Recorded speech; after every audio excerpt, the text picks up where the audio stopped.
The following Divrei Torah are in memory of my mother Rachel, my uncle Aaron, and my aunt Bertha, who all passed away recently. May their memories be for a blessing. Le'ilu nishmat Rachel bat Yosef Chaim vegam Aaron ben Yosef Chaim Ruach Adonai tanichena began Eden hem v'chol bnei Yisrael shochvim imam b'chlal rachamim v'selichot v'chen yehi ratzon v'nomar amen. The pasuk in Parshat Kedoshim states, Daber el kol adat bnei Yisrael v'amarta alehem Kedoshim tihiu ki kadosh ani Adonai Elohechem. Hashem is telling Moshe that he must gather the entire assembly of the Bnei Israel and instruct them that they must be holy, because I am Hashem, your God, and I am holy. The rest of this parasha details the laws of honoring your mother and father, observing the Shabbat, appropriate conduct in business transactions, appropriate interpersonal and social behavior. The Torah also warns against forbidden illicit and intimate relationships, as well as certain forbidden mixtures. And the Torah then states the punishments for not following the commandments and the rewards and blessings for adhering to a holy lifestyle. Following the laws in this parasha is essential to every Jew. This is how we maintain our holiness and avoid spiritual contamination. The Rambam explains that attaining a level of holiness is not by following one category of mitzvot. It is adopting a lifestyle and letting it govern every aspect of our lives by following the laws of the Torah. The Chachamim teach us, based on a Gemara in Masechta Yevamot, that maintaining a level of holiness is not simply refraining from doing things that are forbidden.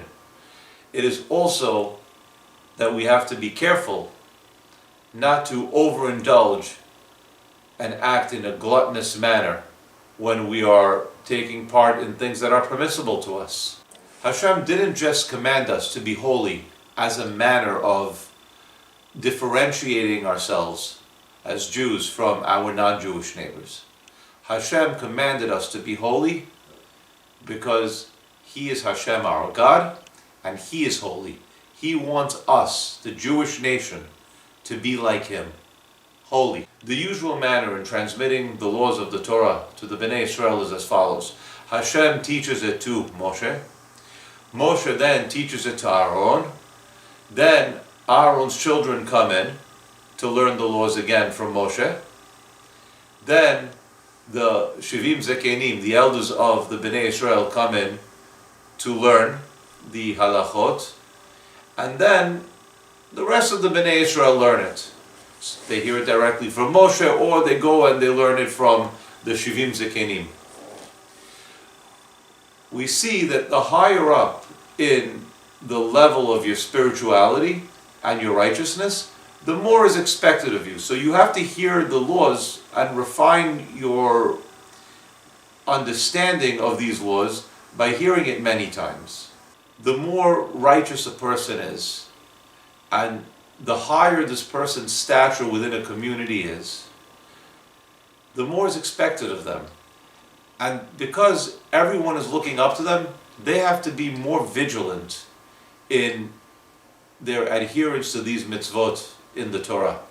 That's why they had to hear it so many times from Moshe.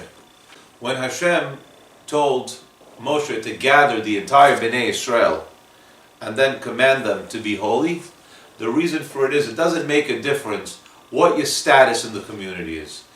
Each and every single one of us have the same responsibility and requirement to achieve a level of holiness, because we are the children of Hashem and we have to be holy just like Hashem. Individually, one may stray from a righteous lifestyle, But as a nation, we have a God-given directive to follow the teachings of the Torah and to be holy. The fact that all of the Bnei Israel heard this charge to be holy together as a group comes to teach us that achieving a level of holiness is our collective responsibility and can only be achieved through our collective efforts while interacting with others. Collectively, we can and should teach and inspire each other to refine our own character traits, to better understand and have a deeper knowledge of the laws in the Torah, and to understand what it is that Hashem wants and expects of us. It is also our duty to make sure that we are living in a community and in an environment that is conducive to supporting a spiritually strong lifestyle.